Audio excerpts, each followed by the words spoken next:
Hello everyone, welcome to the new lecture of the Prompt Engineering course for complete beginners. So in today's lecture, we will be covering a very important topic, and that is about the AI flattery, which means that the AI chatbot actually agrees with whatever you say. So this is a very common problem, and I guess this will have happened with you as well, that you paste a message, a new business idea or any draft post into ChatGPT or Gemini to double check it. And the AI actually instantly responds, wow, that's outstanding, and this is amazing. So in the beginning, actually hearing this feels great, right? And it boosts your confidence. But actually what happens is, like, a few days later, when that same idea fails in the real world, so you are left wondering, like, why didn't the AI warn me or point out the flaws beforehand? So the truth is, instead of acting like a true friend who gives honest feedback, the AI chatbots actually become a people-pleasing yes man, right? It simply agrees with whatever you say. So the resultant is, like, you miss out on critical, honest critique and accurate advice. Now, in order to understand this concept better, let's first understand a real-life example. And suppose you wear a new outfit or a dress and ask your friends, this looks really good on me, doesn't it? So now this question, if you look closely at how you framed the question, you already gave away the answer or a clue within your question itself. So to keep you happy, your friends will naturally say yes, absolutely, even if it doesn't look that great. So actually, when you kind of ask the question or frame the question in such a way in which you tell yourself, like, okay, this is looking good, isn't it? So you are actually giving a clue. So that's why the answer which is being received from the other person, it might become in most of the cases biased. So they will reply as yes, absolutely, so even if it doesn't look that great. So we make this exact same mistake with ChatGPT or Gemini or any AI chatbots that you use. We include our own bias and hints right inside our questions, and as a result, instead of telling us the objective truth, the AI lies just to make us happy and validate our choices. Now, the same thing also applies in the AI tools. If you want the AI to give you a completely honest, realistic and professional critique, you have to do two things. So first of all, your question must be completely neutral. This means it should show absolutely zero personal bias or leaning toward any specific answer. You must frame the question very neutrally.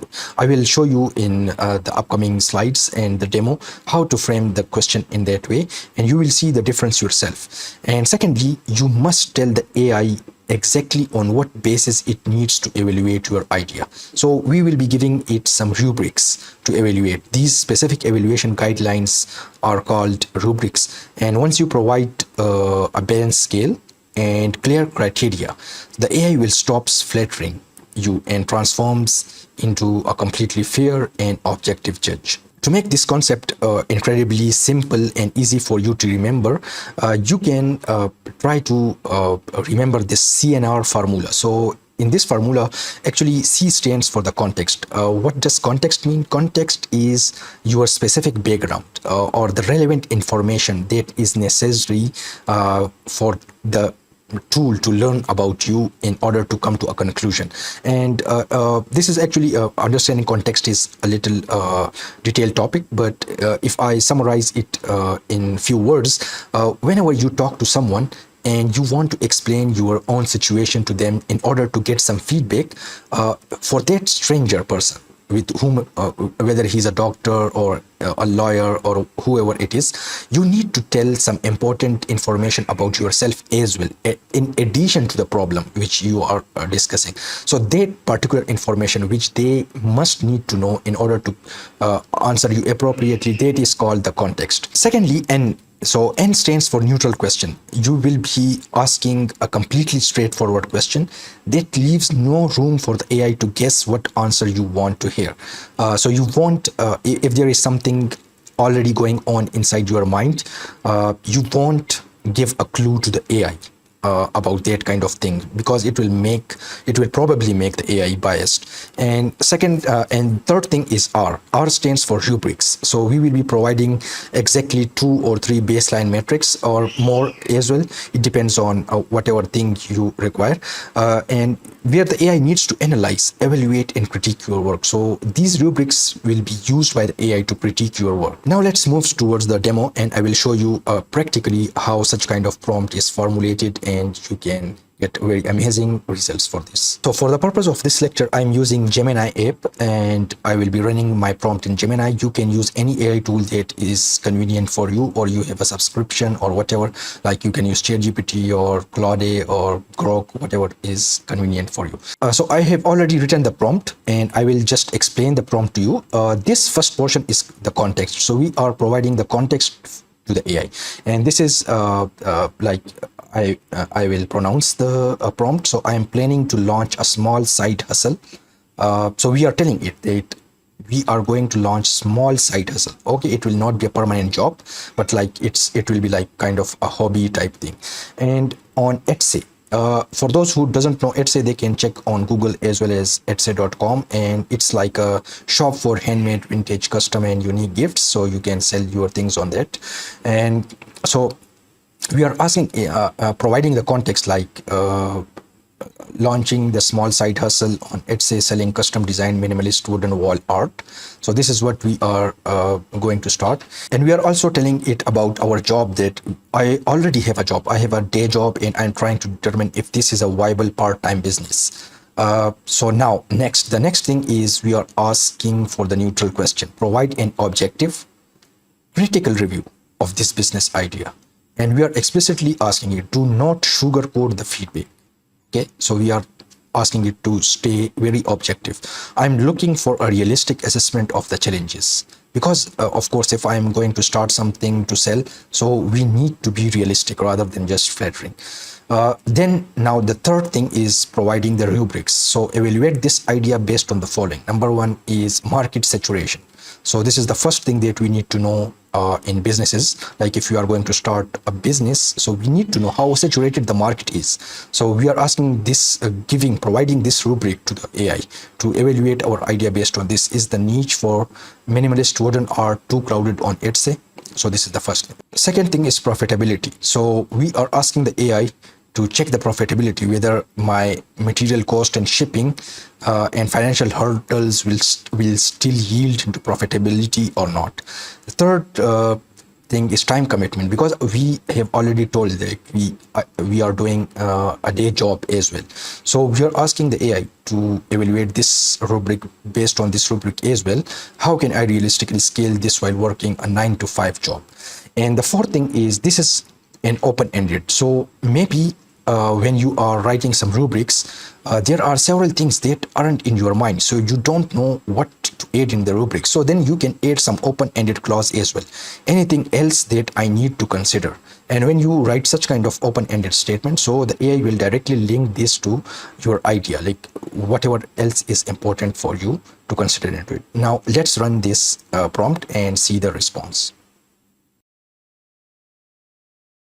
So now the response is out, and let's see what it has yielded. So launching an Etsy shop for minimalist wooden wall art is a highly tangible, satisfying project, but treats like an art project will lose you money. Okay, so now see how it is now critiquing you, but treating it like an art project will lose you money. To make it a viable part-time business while balancing a 9-to-5, you need to treat it strictly as a production logistic problem. So now let's see. The first rubric which we provided, it was market saturation, the illusion of handmade. So the niche for minimalist wooden wall art is incredibly crowded. Okay, so it is now like brutally truth. It is speaking like brutal truth. But more importantly, it is highly commoditized. So the CNC and laser cut blood. A massive portion of sellers in this niche are not cutting wood by hand. They use CNC routers or industrial laser cutters like Glowforge. They download pre-made vectors. Okay, I honestly don't understand what these exact things are, but this is just to help you understand like how brutal honest reviews you can get if you use this technique to ask, rather than just simply asking how I have this idea and how it will be. So if you use this method, then you, like here you can see the digital mockup mirage. If you search Etsy, you will find thousands of identical listings using the exact same Photoshop mockups. Many are drop shippers or print on demand sellers using lightweight. So now it is also giving the verdict: if your designs can be replicated by a laser cutter in 5 minutes, you will be crushed on price by high volume shops. Now see, this is like the AI is not flattering you. It doesn't say, wow, that's a great idea. No, it is critiquing your idea, and it is telling you a truth that can be only told by someone who is already in the market. Now see how beneficial this is. You will be crushed on price by high volume shops, because if your design can be replicated by a laser cutter. Now this is a very key point. To survive, your minimalism must rely on premium material execution. For example, grain matching, high-end hardwood like walnut or oak, unique joinery that automated machines cannot easily replicate. So I hope you are getting the idea what I want you to tell. The second thing is profitability. So it is also telling us our profitability. Woodworking has massive overhead when it comes to shipping and fees. Beginners almost always underprice their work because they only factor in the raw timber. So it is now categorically telling you about material yield and waste. It's Etsy's cut. If you are selling on Etsy, how much does it cut? Etsy takes a 6% transaction fee. The shipping freight. Okay, so it is also telling you about the shipping time. While alt is bulky, rigid, and heavy. To protect it from aggressive courier handling, you need to heavy duty cardboard, bubble wrap, and corner protectors. Then it is also giving you critical warning on free shipping. Etsy's search algorithm aggressively prioritizes listings that offer free shipping to domestic buyers. This means you must bake the maximum potential shipping cost into your base price. Now see how truthful reviews you are getting from the AI now. And the third one is time commitment, the 9 to 5 bottleneck. So this is also giving you about that. So I will not be going through all this because the main focus of this lecture is to give you an overview how this kind of formulation of the prompt will yield the answer much better than if you write just a simple prompt.